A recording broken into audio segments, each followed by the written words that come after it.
Hello guys, কেমন আছো সবাই? আশা করি সবাই ভালো আছো।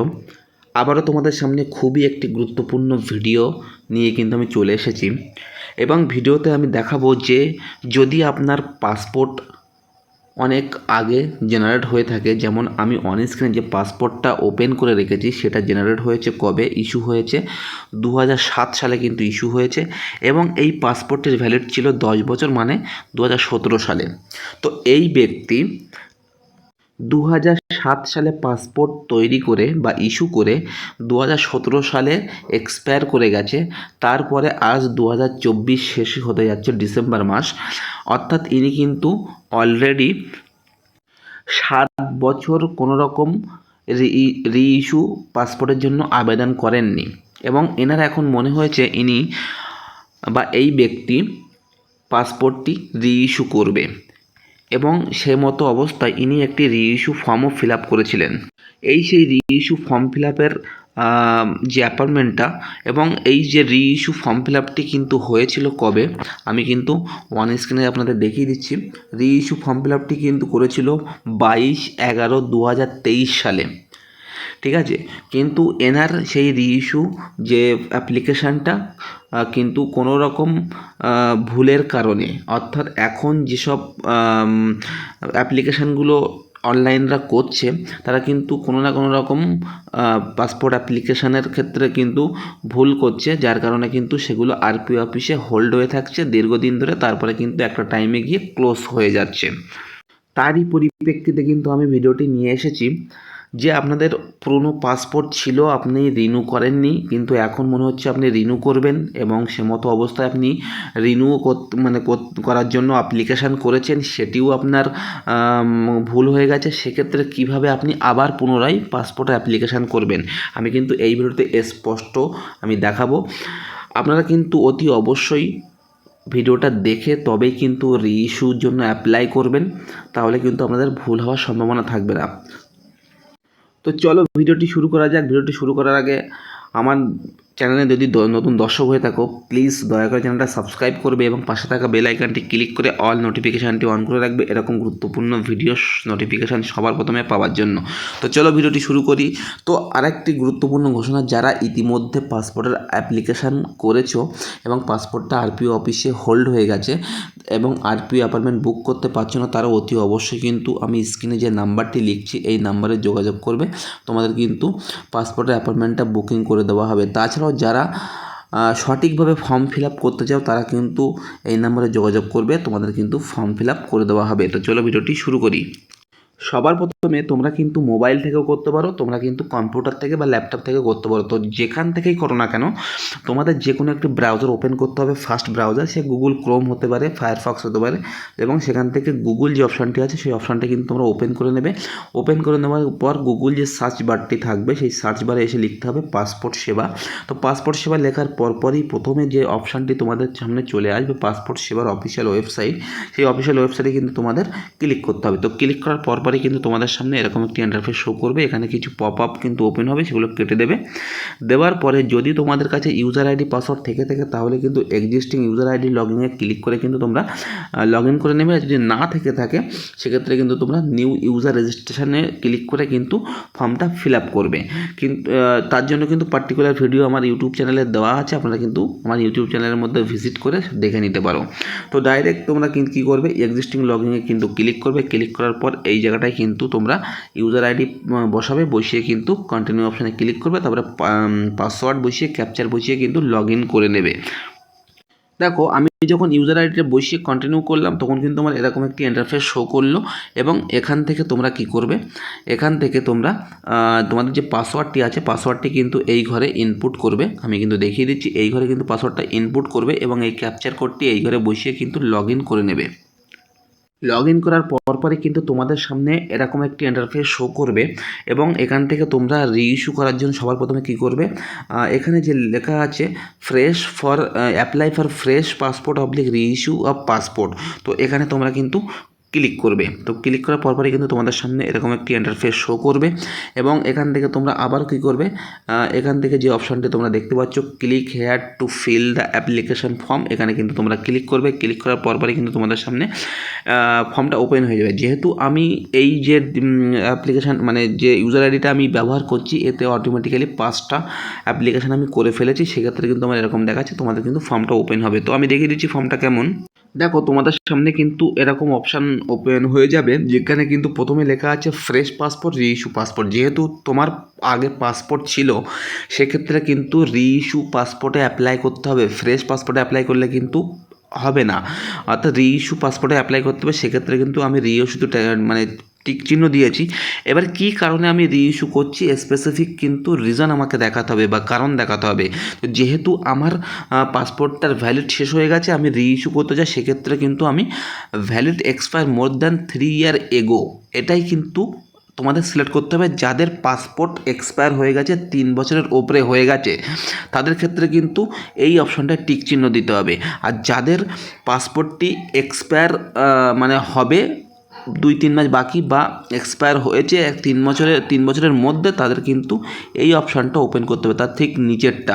এটা কিন্তু মাথায় রাখবে অবশ্যই। যারা পাসপোর্ট পুরনো পাসপোর্ট মানে 3 বছরের বেশি হয়ে গেছে, এক্সপায়ার হয়ে গেছে, তাদের কিন্তু ভ্যালিড এক্সপায়ার মোর দ্যান 3 ইয়ার এগো এটাই কিন্তু তোমাদের সিলেক্ট করতে হবে। তারপরে তুমি কী টাইপে করতে চাও, নর্মাল না তৎকাল, সেটি কিন্তু তোমরা সিলেক্ট করবে। তারপরে কিন্তু তোমরা কত পেজের পাসপোর্টটা নিতে চাও, 36 না 60 পেজ, সেটি কিন্তু সিলেক্ট করবে। আমি কিন্তু সব সিলেক্ট করেছি, করে কিন্তু নেক্সট অপশানে ক্লিক করছি। তারপরে তোমরা কি করবে, সবার প্রথমে এখানে তোমাদের যে নাম সেই নামটা কিন্তু সুন্দরভাবে ক্যাপিটালে লিখে দেবে। এখানে কিন্তু তোমাদের সারনেম বা পদবিটা লিখে দেবে। তবে তুমি ছেলে না মেয়ে সেটি কিন্তু এখান থেকে সিলেক্ট করে নেবে। তারপরে তোমার অন্য কোনো নাম আছে কি না সেটি সিলেক্ট করবে, তুমি নাম পরিবর্তন করতে চাও কি না সেটি সিলেক্ট করবে। তারপরে তোমার যে জন্ম তারিখ আর কি, ডেট অফ বার্থ, সেটি কিন্তু এখান থেকে তোমরা মানে সিলেক্ট করে নেবে। তারপরে তোমার জন্ম কি ইন্ডিয়ার বাইরে হয়েছিল কি না সেটি কিন্তু সিলেক্ট করবে।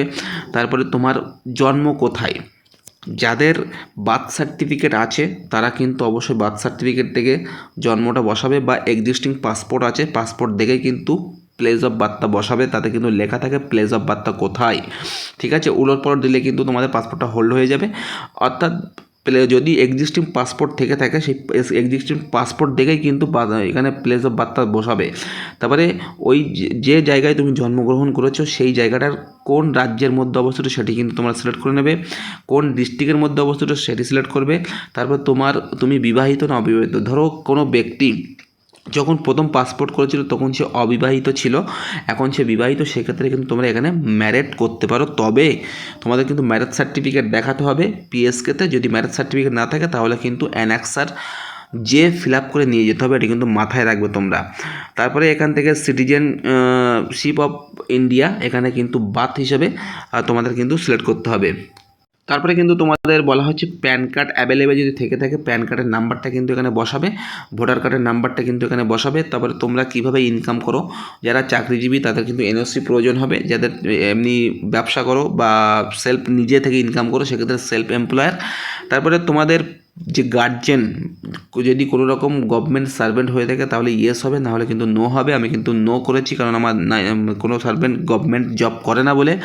এডুকেশান কোয়ালিফিকেশান কী আছে, ধরো কোনো ব্যক্তির তোমার যখন পাসপোর্ট করেছিল তখন সে মাধ্যমিকের নিচে পাস ছিল, সেক্ষেত্রে সে মাধ্যমিকের নিচে পাস দিয়েছিল এবং তার সেক্ষেত্রে কিন্তু ইসিআর ক্যাটাগরিতে পাসপোর্ট হয়েছিল। কিন্তু এখন সে মাধ্যমিক পাস, সেক্ষেত্রে কিন্তু সে মাধ্যমিক পাস দিতে পারে, সেক্ষেত্রে কিন্তু তার নন ইসিআর ক্যাটাগরিতে চলে আসবে। অর্থাৎ ইসিআরের ফুল ফর্ম হচ্ছে ইমিগ্রেশন চেক রিকোয়ার্ড, আর নন ইসিআরের ফুল ফর্ম হচ্ছে নন ইমিগ্রেশন চেক রিকোয়ার্ড। ঠিক আছে, তারপরে এখান থেকে যেই অটোমেটিক তুমি এখানে মাধ্যমিকের নিচে দেবে তখন কিন্তু ইমিগ্রেশন এই যে অপশানটা তোমরা দেখতে পাচ্ছ এই অপশানটা কিন্তু অটোমেটিক্যালি কিন্তু এখানে নো চলে আসবে। আর যারা মাধ্যমিকের ওপরে পাস তাদের কিন্তু অটোমেটিক্যালি ইয়েস চলে আসবে, কোনো রকমভাবে কিন্তু এখানে তোমরা ইচ্ছে মতো করবে না। তারপরে কিন্তু এখান থেকে তোমরা আধার কার্ড নাম্বারটা কিন্তু ইনপুট করবে। তারপরে টোটাল যেটা ফিল আপ করলে একবার প্রিভিউ দেখে নেবে, দেখে নেওয়ার পরে কিন্তু এখান থেকে তোমরা টিক চিহ্ন মেরে সবার প্রথমে কী করবে, সেভ মাই ডিটেলসে ক্লিক করবে। সেভ মাই ডিটেলসে ক্লিক করার পরপরই কিন্তু তোমাদের এখানে কিন্তু একটি এআরএন নাম্বার বা অ্যাপ্লিকেশান রেফারেন্স নাম্বার কিন্তু জেনারেট হবে এবং এখানে কিন্তু লেখা হবে your application has been save successful. তারপরে তোমরা কী করবে, আবারও কিন্তু এই জায়গায় টিক চিহ্ন দিয়ে তোমরা কিন্তু এবারে নেক্সট অপশানে ক্লিক করবে। তারপরে কিন্তু তোমাদের সামনে এরকম একটি ইন্টারফেস শো করবে যেখানে কিন্তু তোমাদের ফ্যামিলি ডিটেলস ফিল আপ করার জন্য বলা হচ্ছে। তো সবার প্রথমে এখানে বাবার নামটা দেবে, বাবার পদবিটা এখানে বসাবে, মায়ের নামটা এখানে দেবে, মায়ের পদবিটা এখানে বসাবে।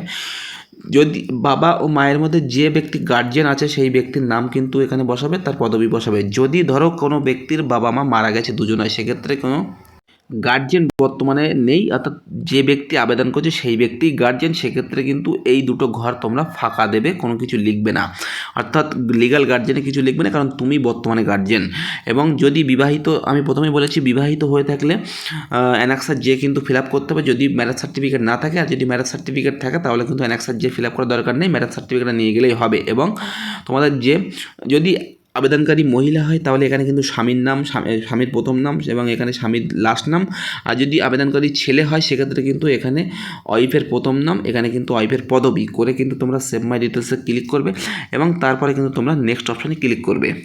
তারপরে কিন্তু তোমাদের ঠিকানা, এই বক্সে যে ঠিকানাটা তোমরা দেবে সেই ঠিকানায় কিন্তু ঠিকানাটাই কিন্তু তোমাদের প্রিন্ট আউট হয়ে আসবে এবং সেই ঠিকানায় কিন্তু তোমাদের পাসপোর্টটা যাবে। তো এখান থেকে সবার প্রথমে লেখা আছে is your present address out of India, এটা অবশ্যই কিন্তু নো হবে। তারপরে এখানে কিন্তু তোমরা অতি অবশ্যই তোমাদের গ্রামের নাম, তোমাদের পোস্ট অফিসের নাম, তোমাদের পুলিশ স্টেশনের নাম সব লিখে দেবে এবং তার পরপরই কিন্তু তোমাদের কি করবে, এখান থেকে আবারও কিন্তু তোমাদের গ্রামের নামটা এই ঘরে লিখবে এবং তোমাদের গ্রামটা কোন রাজ্যে অবস্থিত সেটি কিন্তু এখানে দেবে এবং কোন ডিস্ট্রিক্টে অবস্থিত সেটি দেবে, কোন পুলিশ স্টেশনে অবস্থিত সেটি দেবে। তারপরে এখান থেকে কিন্তু তোমাদের পিনকোড নাম্বারটা কিন্তু এখানে ইনপুট করবে, এখানে কিন্তু তোমাদের একটি মোবাইল নাম্বার দেবে, বৈধ মোবাইল নাম্বার, এখানে কিন্তু তোমাদের একটি ইমেল আইডি দেবে। তারপরে কিন্তু এখানে লেখা থাকবে যে ইজ পারমানেন্ট অ্যাড্রেস অ্যাভেলেবেল, তো এখানে কিন্তু তোমরা অবশ্যই ইয়েস করবে।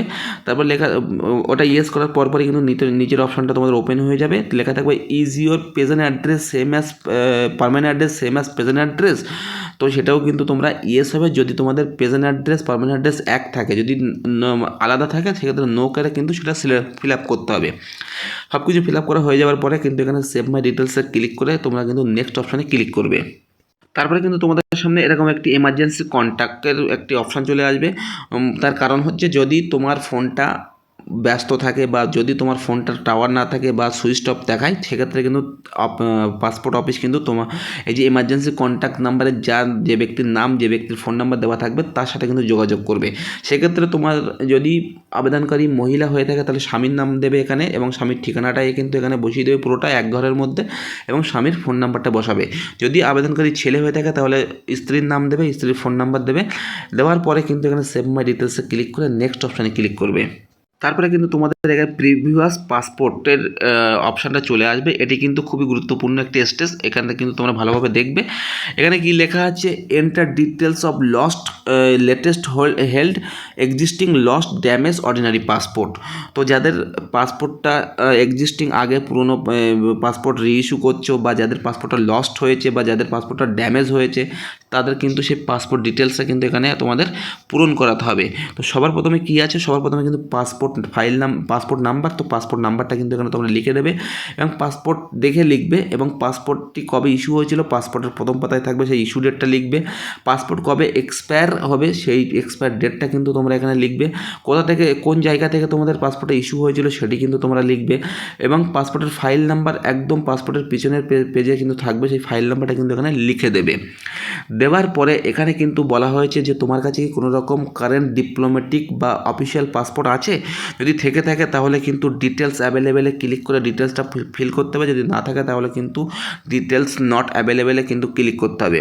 তারপরে আর একটি কিন্তু বিষয় এখানে দেখতে পাচ্ছ চলে এসেছে, এটি কিন্তু খুবই গুরুত্বপূর্ণ বিষয় যে have you ever apply for passport but not issue, অর্থাৎ তোমার পাসপোর্টটি মানে রিইস্যুর পাসপোর্টটি তুমি রিইস্যু করেছো কিন্তু অ্যাপ্লিকেশান করেছো কিন্তু কোনো রকম কোনো কারণবশত সেটি ইস্যু হয়নি, এরকম যদি কেস থেকে থাকে তাহলে সেই ফাইল নাম্বারটা কিন্তু এখানে ইনপুট করবে, যেরকম আমি প্রথমে দেখিয়েছি ভিডিওর প্রথমে যে পাসপোর্টটি এক্সপায়ার হয়ে গেছে 7 বছর আগে। তারপরে 23 সালে একটি পাসপোর্ট অ্যাপ্লিকেশান করা হয়েছিল, যার ফাইল নাম্বারও পড়েছে এবং তাতে কোনো রকমভাবে পাসপোর্টটা রিইস্যু হয়নি।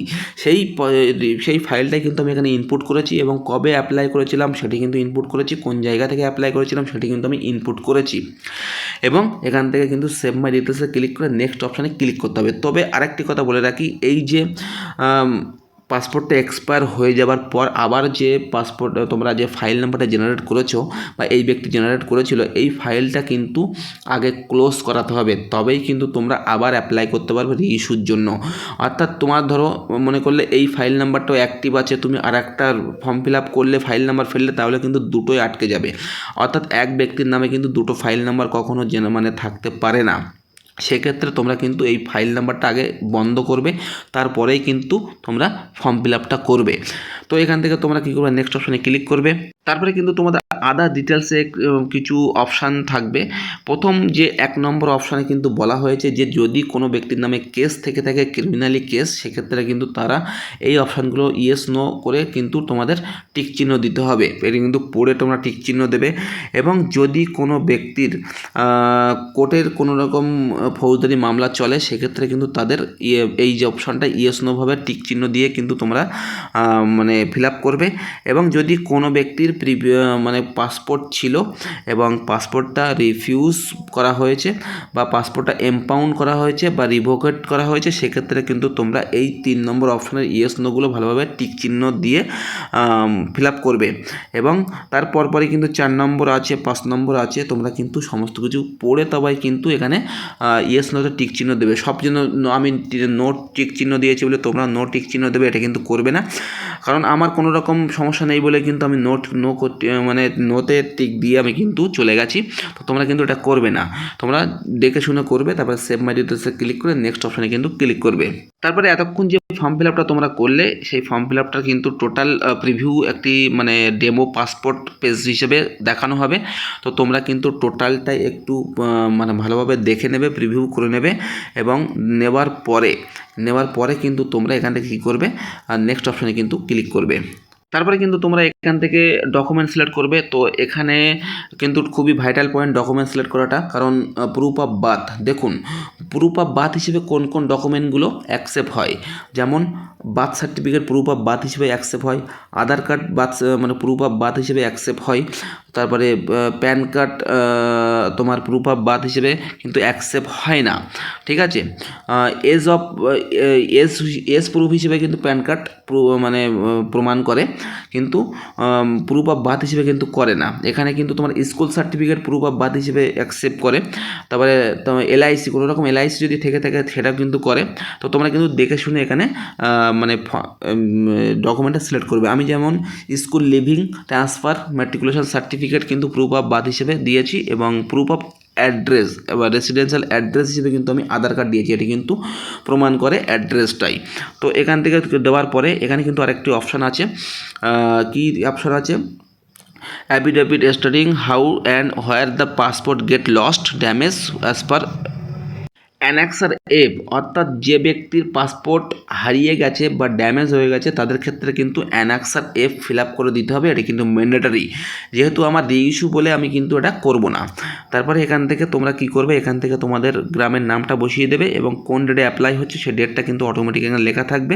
তারপরে তোমরা কি করবে, এখান থেকে আই এগ্রি যে অপশানটি আছে এটা টিক চিহ্ন দেবে, দিয়ে কিন্তু সেভ মাই ডিটেলসে ক্লিক করবে। ক্লিক করার পর প্রিভিউ অ্যাপ্লিকেশান ফর্ম, এই প্রিভিউ অ্যাপ্লিকেশান ফর্মে তোমরা ক্লিক করলে কিন্তু তোমাদের ফর্মটা টোটাল প্রিভিউ দেখানো হবে।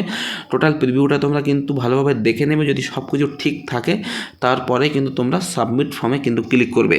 তারপরে কিন্তু তোমাদের পেমেন্টের জন্য বলা হবে। তো তোমরা কি করবে, সবার প্রথমে পে অ্যান্ড শিডিউল অ্যাপয়েন্টমেন্টে কিন্তু ক্লিক করবে। তারপরে তোমাদের কিন্তু এরকম একটি ইন্টারফেস শো করবে, এখান থেকে কিন্তু টিক চিহ্ন দেবে, তারপরে কিন্তু নেক্সট অপশানে ক্লিক করবে। তারপরে কিন্তু তোমাদের সামনে এরকম শিডিউল অ্যাপয়েন্টমেন্টের জন্য একটি অপশান দেখানো হবে, যেখানে তোমার ইয়ারের নাম্বার, নাম, ডেট অফ বার্থ লেখা থাকবে। তো তোমরা সরাসরি কী করবে, নেক্সট যে অপশানটি আছে নেক্সট অপশানে কিন্তু ক্লিক করবে। তারপরে কিন্তু তোমাদের এরকম পেজে নিয়ে চলে আসবে। এখান থেকে কিন্তু তোমাদের অ্যাপ্লিকেশন রেফারেন্স নাম্বারটা কিন্তু এখানে তোমরা দেখতে পাবে, এবং কোন পিএসকেতে তুমি নিতে চাও শিডিউলটা বা স্লটটা নিতে চাও, সেটি কিন্তু সেই লোকেশন অনুযায়ী কিন্তু তোমরা নিতে পারো। যেহেতু আমি দেখতে পাচ্ছ পিএসকে বহরমপুরে নিয়েছি, তো আমি পিএসকে বহরমপুর যে সিলেক্ট করেছি, এখানে এখানে কিন্তু টোটাল ওই যে পিএসকে বহরমপুরের অ্যাড্রেসটা কিন্তু এখানে চলে এসেছে। এই অ্যাড্রেসে কিন্তু তোমার যেতে হবে এবং এই ক্যাপচার কোডটি এই ঘরে ফিল করে কিন্তু নেক্সট অপশানে ক্লিক করবে। নেক্সট অপশানে ক্লিক করার পরে কিন্তু তোমাদের পেমেন্ট অপশানে নিয়ে চলে যাবে এবং সেখান থেকে কিন্তু তোমরা বিভিন্ন UPI, credit card, debit card, net banking যে কোনো মাধ্যমে কিন্তু তোমরা পেমেন্টটা দিয়ে দেবে 1500 টাকা পেমেন্ট। তারপরে কিন্তু তোমাদের এই অপশানে নিয়ে আসবে, দেখতে পাচ্ছ তোমরা এখানে কিন্তু তোমাদের নিয়ে আসবে, ঠিক আছে।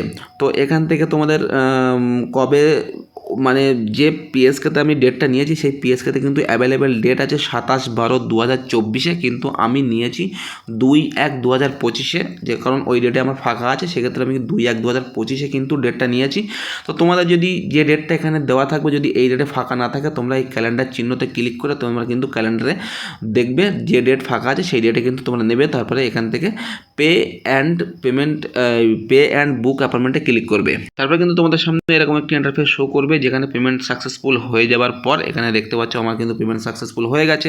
তো এখান থেকে করার পরে তোমাদের কি করতে হবে, তোমাদের কিন্তু সরাসরি এই যে প্রিন্ট অ্যাপ্লিকেশন রিসিপ্ট এখানে ক্লিক করতে হবে। তারপরে কিন্তু তোমাদের সামনে এরকম একটি ইন্টারফেস শো করবে, এটা কিন্তু তোমাদের প্রিন্ট আউট নিতে হবে। তো এখান থেকে নিচের দিকে চলে আসবে, সেখানে কিন্তু প্রিন্ট বলে লেখা থাকবে, সেই প্রিন্টে গিয়ে কিন্তু এটা প্রিন্ট করে নেবে বা পিডিএফ সেভ করে নেবে। তারপরে তোমরা আবারও কিন্তু এখান থেকে সোজা ডাইরেক্ট কী করবে, ভিউ সেভ এখন সাবমিট অ্যাপ্লিকেশানে চলে আসবে। আসার পরে কিন্তু যে অ্যাপ্লিকেশানটা তুমি করেছো সেই অ্যাপ্লিকেশানে কিন্তু টিক চিহ্ন দেবে, দেওয়ার পরে এই অ্যাপ্লিকেশানে চলে আসবে। আসার পরে এখান থেকে ভিউ প্রিন্ট সাবমিট ফর্ম এটি কিন্তু তোমরা ক্লিক করবে, করে ফর্মটা কিন্তু প্রিন্ট আউট বা পিডিএফ সেভ করে নেবে। তারপরে এখান থেকে কিন্তু তোমরা কী করবে, এখান থেকে সরাসরি এই অপশানে কিন্তু চলে আসবে রিসিভ অপশানে আসার পরে এখান থেকে পেমেন্ট রিসিভে ক্লিক করলে তোমাদের কিন্তু পেমেন্ট যেটা দিয়েছো সেই চালানটা কিন্তু ডাউনলোড হবে, সেটাও কিন্তু তোমরা প্রিন্ট আউট বার করে নেবে বা পিডিএফ সেভ করে নেবে। নেওয়ার পরে ওই সকল জিনিস এবং পুরনো পাসপোর্ট এবং যে ফাইল যদি আপনারা নতুন ফাইল জেনারেট করে থাকেন এবং সেটি বন্ধ করেছেন সেই স্ট্যাটাসটাও কিন্তু নিয়ে যেতে হবে। যদি মনে করো যে না আমরা পাসপোর্ট এক্সপায়ার হয়ে যাওয়ার পর আর কোনো অ্যাপ্লাই করিনি, এই নতুন করছি, সেক্ষেত্রে কিন্তু তোমাদের শুধুমাত্র পুরনো পাসপোর্ট এবং ডকুমেন্টস আর এই পিডিএফগুলো জেরক্স নিয়ে গেলে কিন্তু তোমাদের কাজ চলে যাবে। তো এই ছিল ভিডিওটি কিন্তু একটু বড় হয়ে গেল, কারণ আমার কিন্তু অনেক কিছু দেখাতে হলো এই ভিডিওর মাধ্যমে, সেক্ষেত্রে কিন্তু একটু বড় হয়ে গেল। তোমরা কিন্তু প্রথম থেকে শেষ পর্যন্ত দেখবে, তবেই কিন্তু তোমরা সমস্ত কিছু বুঝতে পারবে, কারণ এখন কিন্তু পাসপোর্ট প্রচণ্ড পরিমাণে কিন্তু আরপিও অফিসে আটকে যাচ্ছে। তো এই ছিল ভিডিওটি যদি ভালো লেগে থাকে লাইক করবে, কমেন্ট করবে, শেয়ার করবে এরকম গুরুত্বপূর্ণ ভিডিও পাওয়ার জন্য। এবং যারা আরপিও অ্যাপয়েন্টমেন্ট বুক করতে চাও তারা কিন্তু অতি অবশ্যই আমি যে নাম্বারটি আবারও লিখছি সেই নাম্বারে কিন্তু যোগাযোগ করবে। তো অতি অবশ্যই কিন্তু তোমাদের এনকোয়ারি অ্যাপয়েন্টমেন্ট বুকিং করে দেওয়া হবে, প্লাস তোমরা যদি অ্যাপ্লাই করতে চাও সঠিকভাবে সেক্ষেত্রে কিন্তু অ্যাপ্লাই করে দেওয়া হবে। চলো দেখা হবে পরের ভিডিওতে।